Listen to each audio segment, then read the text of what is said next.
आइए चलते हैं भगवत गीता के चौथे अध्याय के 36वें श्लोक पर, लेकिन उससे पहले उसका उच्चारण सुन लेते हैं। अपि चेदसि पापेभ्यः सर्वेभ्यः पापकृत्तमः सर्वं ज्ञानप्लवेनैव वृजिनं सन्तरिष्यसि सर्वं ज्ञानप्लवेनैव। इस श्लोक में ईश्वर अर्जुन से कहते हैं कि अगर तुम सब पापियों के पापों से भी अधिक पाप करने वाले हो, तब भी तुम इस ज्ञान को पाकर पाप से मुक्त हो जाओगे। यहां पर ईश्वर ने पाप की बात करी।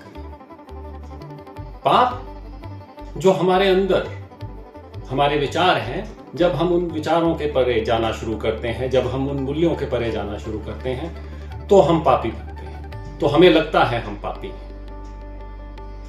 यहां पर ईश्वर ने अपराध की बात नहीं की। अपराध बोध तो देश के नियम और कानून बनाते हैं।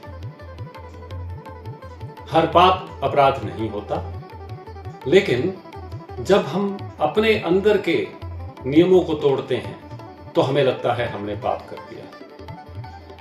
पर जब हम ये ज्ञान पा जाते हैं कि मैं ही ईश्वर हूं और ईश्वर ही मैं हूं, तो ये पापों की कहानी खत्म हो जाती है।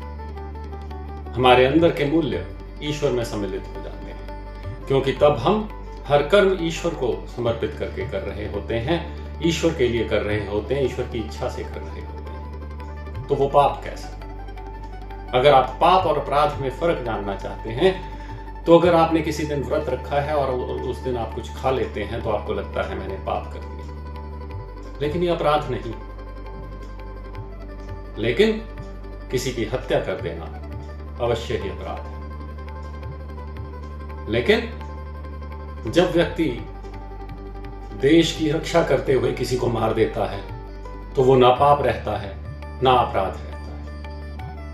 आभार।